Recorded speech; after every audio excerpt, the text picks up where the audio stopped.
kung ang rason mo kaya ka tumatakbo ay para maghiganti, mali naman yon.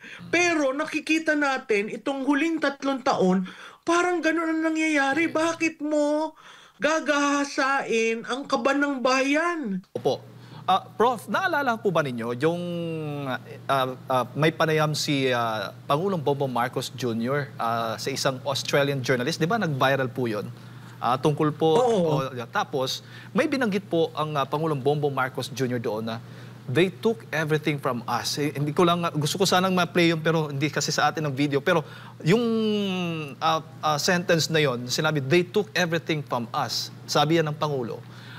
Parang ho ba sa inyo ang nangyayari ngayon parang paghihiganti na ginagawa po niya laban sa mga Pilipino at laban sa gobyerno dahil kung naalala natin noon bago siya tumakbo, talagang kinukundina siya at marami po ang nagagalit sa kanya dahil po sa mga ginawa ng kanyang ama. Alam mo, napakinggan ko yan. Yan yung interview na tinanong nung host na bakit ka natatawa, di ba? Yes, yes. Ang akin lang, akala natin naman kaya siya tumakbo ay para redemption ng pangalan ng tatay niya. Pero at the back of the minds of our people, meron na ring nabubuong sentimento na bakit yung huling 3 taon, ganito ang nangyayari sa atin. Ito ba ay paghihiganti sa ginawa ng mga Pilipino sa tatay niya? Hindi dapat maging ganun eh. Kasi binigyan siya ng mandato ng tao, di ba? Babalik ulit tayo dun sa usapan na yung tinatawag sa demokrasya, may social contract tayo. Lahat tayo lahat tayo may karapatan. Binigay natin yung ilan sa ating karapatan sa estado para mamahala sa ating pamumuhay. May karapatan rin naman ang taong bayan na alisin yung mandato, lalong-lalo na kung 3 taon na ganito ang nangyayari sa ating bayan. Yes. Yung sinabi niyang they got everything from us. Yes, yes. Wala ho tayong magagawa doon. Oo, nakuha. Pero kung titingnan natin ang kasaysayan, ilan ba talaga ang nakuha? Di ba kung titingnan mo ang PCGG, ang record ng PCGG has not been sterling. Meron silang utang sa BIR na hindi binabayaran. Di ba? Ano ang nakuha? Ang nakuha lamang ng taong bayan ay inalis yung mandato sa kanyang ama.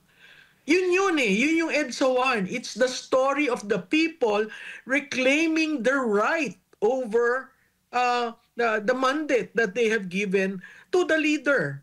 Ngayon, kung itong 3 taon paghihiganti, sana naman hindi nagkaganon. Kasi nanalo siya sa eleksyon. Yes. Diba? Yun eh.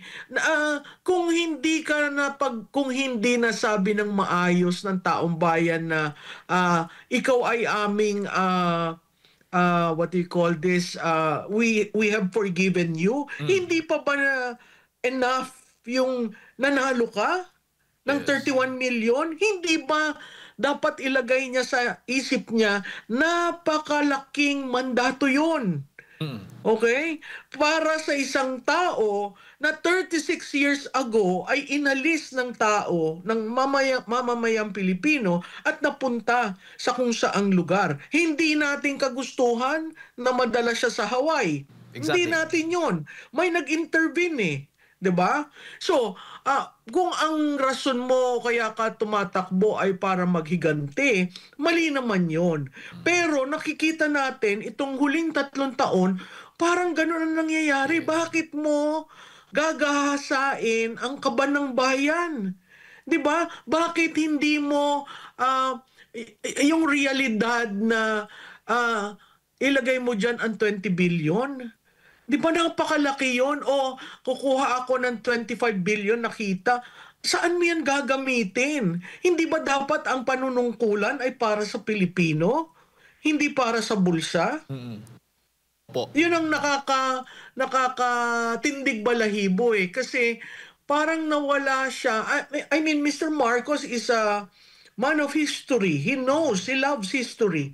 So bakit ganito ang nangyari sa atin ng 3 taon? Yes po. At siguro ang tanong ng bayan, kakayanin pa ba natin ng another 3 years? Ang sakot ng ekonomiya, hindi. Hindi natin kakayanin. Bagsak ang ating ekonomiya. Anong aasahan natin sa fourth quarter? Ang ordinaryong tao, kung titingnan mo, hindi masaya ang Pasko. Yes, yes. I mean, pag nakita mo yung mga simbolo ng kulturang Pilipino sa Pasko, oo, may mga nagsasabit ng mga, pero pag pumunta ka sa mga malls, empty. Ang meron yung sa pagkain, doon na lang yung nagsasaya yung salo-salo ang pamilya, pero Correct. yung pamimili ng regalo, hindi mo yun nararamdaman. Sa groceries, karamihan sa palengke kasi mas mura, no? So makikita mo yung adaptation na ginagawa ng mga Pilipino, ng pamilyang Pilipino, nakakasakit kasi hindi naman ito ang ating kagustuhan. Yes.